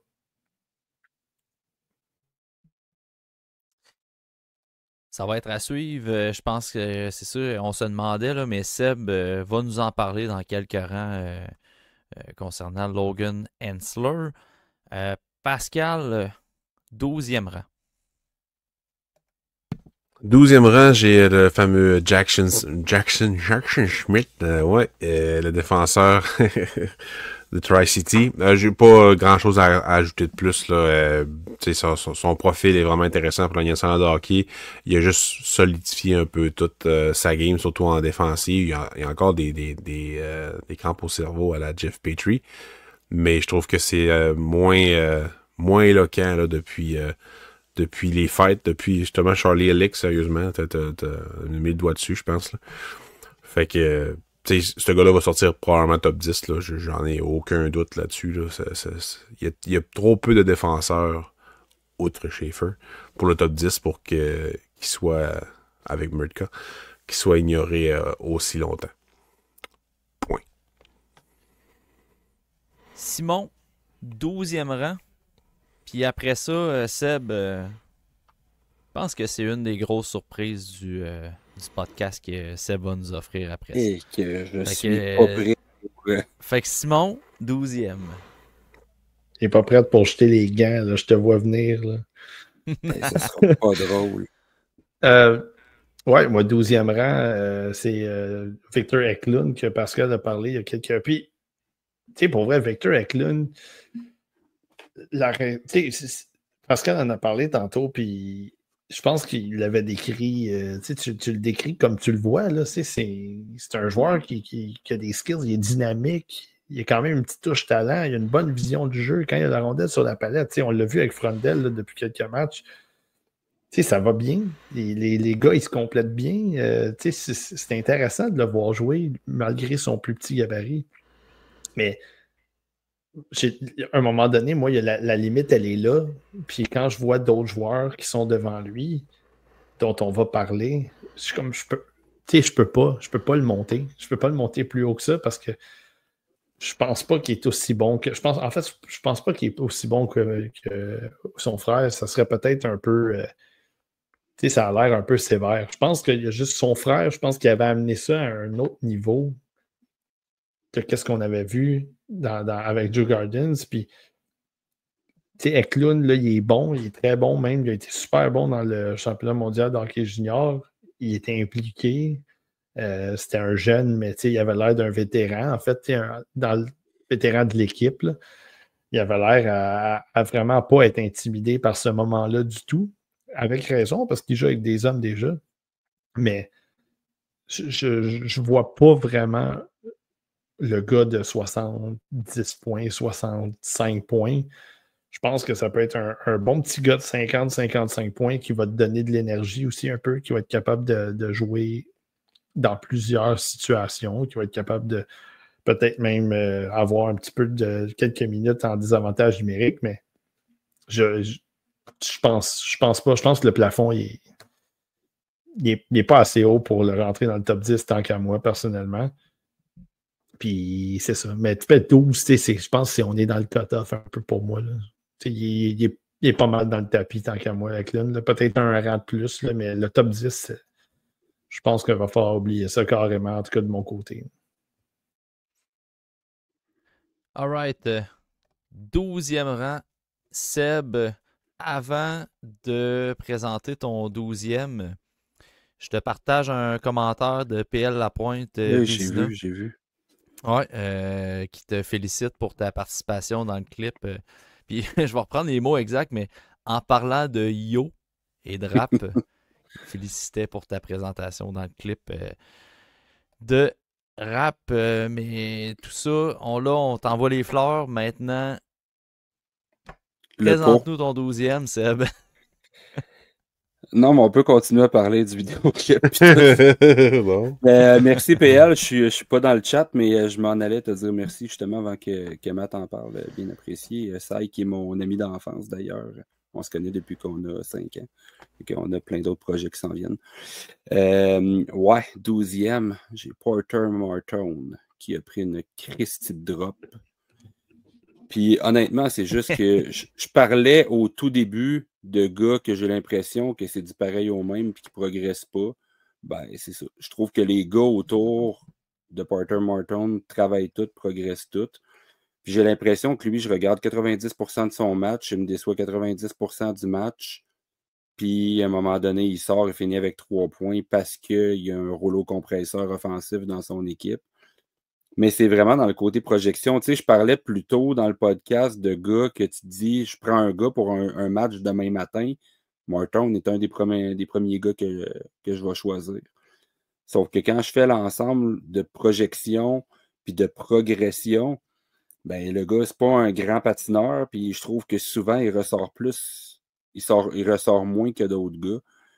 Puis c'est ça. Je trouve juste que Porter Martone est très bon. Tu sais, là, j'ai l'air de le dénigrer. Il est très bon, là. C'est juste que je trouve qu'il est bon comme l'année passée, puis il est bon comme l'année d'avant, puis que j'ai de la misère à le voir prendre un step de plus. Fait que quand je veux le projeter dans 1 an, dans 2 ans, dans 3 ans, ben on dirait que j'ai l'impression qu'il n'est pas si loin de ce qu'il va être. Puis c'est pas négatif, parce que je pense que c'est un gars certain sur un top 6, là.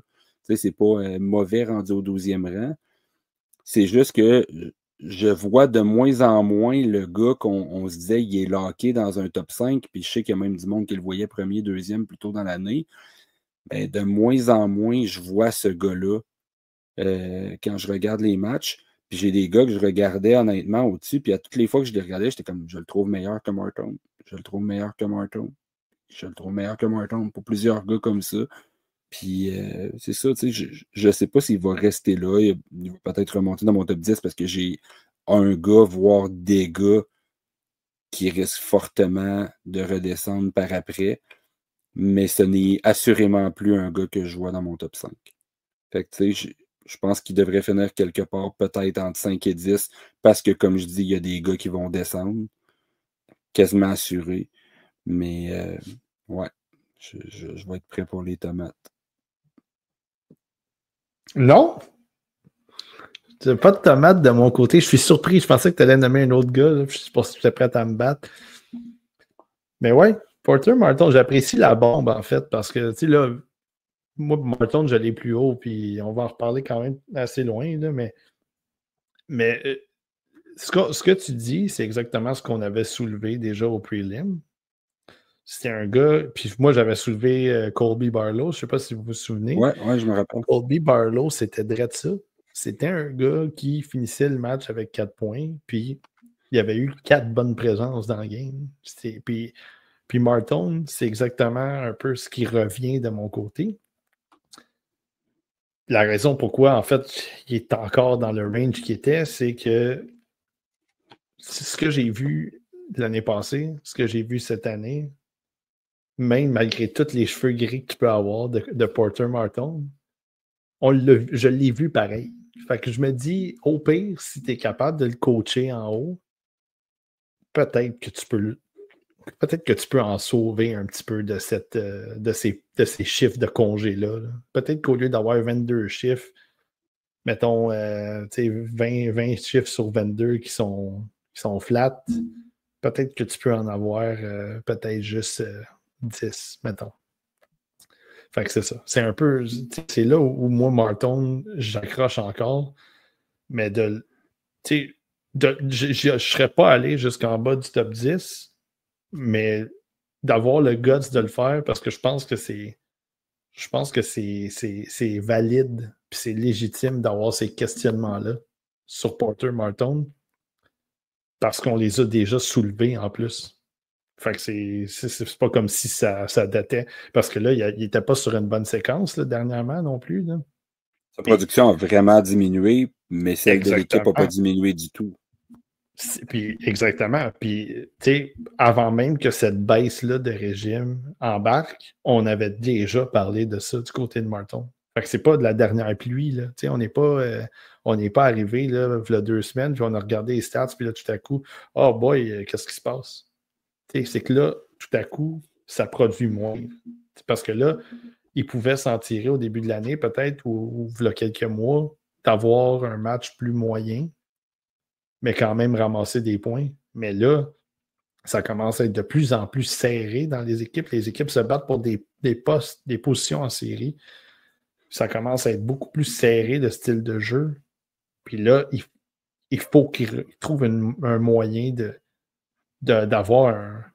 rester relevant, si tu veux, dans cette conversation-là, parce que je trouve qu'ils ne jouent pas du hockey digne d'un. En fait, c'est bon, moi je l'ai encore dans le top 5, mais j'en ai parlé dans le chat, là, j'ai sacré beaucoup avec ce range-là. Là. Puis je vais continuer à sacrer probablement. Mais pour moi, Martin, il joue pas comme un gars qui devrait être dans le top 5 tant qu'à moi. En tout cas, pas comme on parlait au début de l'année, qu'on disait que c'était quasiment le hockey pour 4 gars, puis que même chacun de ces gars-là avait un petit pourcentage de se dire on s'en va vers le premier rang. Ben, pour moi, il y a une séparation de 3 gars en haut du draft en ce moment. Puis... Et le reste après, c'est absolument. Moi, c'est la même chose. On a sûrement les mêmes 3 gars de toute manière. Fait, c'est un tier de 3 gars, en guillemets. Puis après, c'est que tu en as quelques-uns. Tu as quelques-uns de ces joueurs-là que c'est qui le moins pire de cette gang-là. Puis après, tu as un autre petit crop de 4-5 gars qui sont comme hey, moi, je peux-tu embarquer dans ce tier-là aussi? Ben, tu sais, sans être c'est qui le moins pire, je pense que c'est une question de qui, dans ta vision à toi, tu apprécies plus les qualités, tout simplement. Parce que je pense que, tu sais, même de mon point de vue personnel, j'ai des gars que je me dis sont très interchangeables parce que je vais trouver que l'apport global de un est plus élevé, mais le talent overall de l'autre est plus élevé. Puis, tu sais, c'est vraiment une question d'appréciation, je pense, rendu là. Oui, puis ça, on aura clairement l'occasion d'en reparler à la fin, en fait, dans le top 5 de ces tiers-là. C'est facile à dire pour moi, j'ai les listes devant moi, là. Mais clairement, on va avoir l'occasion d'en reparler. Simon, je te lancerai vers ton 11e rang. Oui, c'est Lyndon Lakovic. Et puis, en fait, c'est ça. Je ne pourrais pas rajouter grand-chose. J'aimerais qu'il soit un peu plus physique. Là, évidemment, c'est ça. Il ne joue pas depuis la fin décembre. Fait, c'est dur de le défendre un peu ou de le protéger. Il a baissé, évidemment, parce qu'il y en a d'autres qui ont joué. Puis, moi, je l'avais 9e. Il a baissé à 11. Mais la COVID, c'est que, comme Pascal disait, tous les outils sont là. Est-ce que est-ce que ce gars-là est capable de juste ajouter peut-être un petit peu de chien de plus, un petit peu de pace de plus ou un peu plus de motivation? Puis ça me revient un peu à ce que je parlais d'Ensler. Là, en ce moment, il n'est pas dans un bon club. Il est dans une situation difficile. Est-ce qu'un gars comme Lakovic, d'un coup qui va sortir de là ou d'un coup qui va aller dans le hockey professionnel, on va retrouver exactement ce qu'on a vu, puis t'en parlais, Seb, le match des meilleurs espoirs. C'est ça. C'est quand il est dans son élément, quand il est dans son match, il est très... Il y a beaucoup d'impact sur la patinoire, puis de plusieurs façons, sans même parler de son gabarit. C'est un bon passeur aussi. Il est capable de récupérer des rondelles, capable de transporter la rondelle, de créer des choses par lui-même, mais aussi pour ses coéquipiers. Puis évidemment, son lancer est excellent aussi. Fait que c'est ça. Il a baissé, mais je m'attends peut-être à le revoir monter un petit peu aussi. C'est juste que ce qui est étonnant, c'est qu'on dirait que des fois, il me donne une petite vibe Benoît Pouliot. C'est très talentueux, puis que t'es comme... J'ai peur que le gâteau ne lève pas. Oui, ça peut être parce qu'il joue du bout de la palette aussi un peu, puis il aime pas tant le contact, pareil, pour un gars qui serait capable de donner des bonnes mises en échec. Je trouve des fois qu'il n'est pas assez engagé physiquement. Mais ça, j'ai le même problème avec Spence aussi, que j'ai un peu plus haut, mais on avait l'occasion d'en reparler. Pascal, c'est l'heure de nous parler. On en a parlé déjà dans le podcast, un petit peu plus bas dans le top 32, mais c'est l'heure de parler de ton boy à toi. Oui, Cole Rishney. Passer de 6 à 7, là, à 11. Pas parce qu'il est moins bon, c'est parce que c'est la projection versus les autres. Tout ce qu'il amène m'impressionne, c'est-à-dire défensivement, offensivement, c'est un gars vraiment polyvalent. J'aimerais un peu plus de pace. C'est pas quelque chose qui a amélioré beaucoup dans son année. Mais c'est un gars vraiment cérébral. C'était un peu comme, c'est pas Suzuki, mais tu sais, Suzuki, c'est vraiment ça. C'est pas le problème de sa carrière, mais c'est le pace des fois que on peut dire qu'on peut reprocher un peu. Ça m'a fait un peu avec Cole Rishney, mais tu sais, l'exécution est là. C'est juste que à 5 et 10, 5 et 11, est-ce que ça va être facile pour lui de jouer une game comme il joue là? Probablement que ça va être plus difficile. Fait que c'est pour ça que je me conforme, mais je me garde une gêne, dans le fond, pour le mettre dans le top 10 à cette heure, à cause de ça, à cause de tous les gros gabarits, dans le fond, qui ont le même profil, pas nécessairement le même profil, mais le même impact dans le game, mais que ça va peut-être être plus facile de le mettre dans le Ligue nationale de hockey parce que à cause du gabarit, justement, des qualités athlétiques. Rishney pourrait être un peu plus rapide aussi si ça ferait bien pour compenser. Mais c'est ça. J'adore le profil. Je pense qu'au 18, il va reconquérir le cœur des observateurs. C'est vraiment un tournoi que j'attends. Si. Ben, il va sûrement y aller parce que les Royals, je pense pas qu'ils vont aller loin en série, là. Mais c'est ça. Au U17, l'année passée, il avait été incroyable. Cette année, Linka, il m'a déçu un petit peu, mais à la fin du tournoi, ça avait quand même bien été. J'espère que au U18, s'il est là, qu'il va reprendre du poids de la bête. Boy pour boy, Pascal vient de nous parler de son boy. Oh, hey, là, j'ai dit le mot boy une couple de fois. Je trouve que je commence à être yo moi aussi. Seb, 11e rang, un gars comme Simon l'a dit tantôt, qui te procure quelques petites émotions quand tu le regardes du côté de l'Armada. Ouais, des petits papillons dans le ventre. Puis juste pour les boys, Cédric, Charles et compagnie, je suis très d'accord que Martin va sortir dans le top 5. Là. Évidemment, c'est pas un mock, mais bien une liste, là, mais assurément qu'il va sortir plus haut. Ouais, Justin Carbonneau, 11e. Je pense qu'il était 10, si je me souviens bien, au prélim. Il n'a pas vraiment descendu, c'est juste j'ai deux gars qui ont monté. On a tellement eu de fun, moi puis Simon, au match de l'Armada contre les Sags, où on est allé en live à Beaubriand. Très, très, très mauvaise première période pour l'Armada. Il se faisait manger, il perdait 3-0 après genre 6 minutes de jeu à peu près.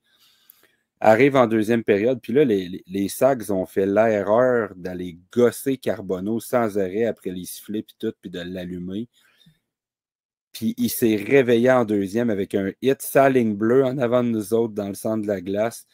Et tout a démarré. Il a pris les choses en main. Il a fini avec 2 buts le match, dont un but pour égaliser en fin de match quand il ne restait pas gros de temps. Finalement, l'Armada a gagné ça en tir de barrage. Mais c'est ça, c'est un gars, Pascal en a parlé tantôt, c'est un gars qui aime prendre la pression, mais il répond tout le temps.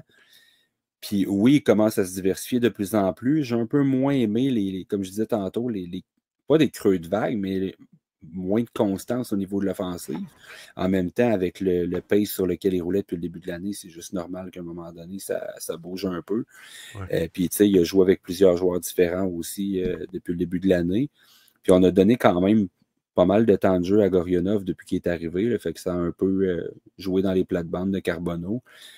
Dernièrement, 2 tours de chapeau en 2 matchs contre Victo, je pense, ou Drummond. Je pense que c'est Victo.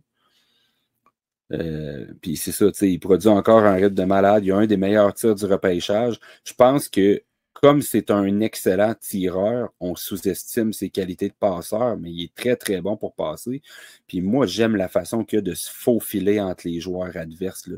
Il a des très bonnes mains pour être capable de changer son angle et de prendre son tir. Puis il est autant capable de marquer. Il a marqué le dernier match là, en passant devant le gardien, récupérer une rondelle et l'a mis dedans. Fait qu'il est beaucoup plus que juste un tireur. Pour moi, il est un marqueur. Il est diversifié, puis il est de plus en plus diversifié. Puis c'est ça, il a tout le temps le couteau entre les dents. Moi, je t'ai mis d'accord tantôt, Pascal, quand tu parlais de pas physique, parce que moi, je l'ai trouvé physique en tabarouette, puis encore plus en live. Là. Les coups d'épaule, puis tout ça, ça n'a pas arrêté. Après le sifflet, il était baveux, les gants en face tout le temps. Puis c'est ça, les Sags l'ont cherché toute la game, puis c'était pas une bonne idée. Mais c'est ça, pour moi, il y a exactement tout ce que ça prend dans le profil pour être un power forward dans la Ligue nationale. Il y a le coup de patin, il y a le chien, il y a tout. Puis, comme on avait parlé au prélim, il commence de plus en plus à ajouter des cordes à son arc. Il a l'air très coachable. Fait que, ouais, je l'aime beaucoup.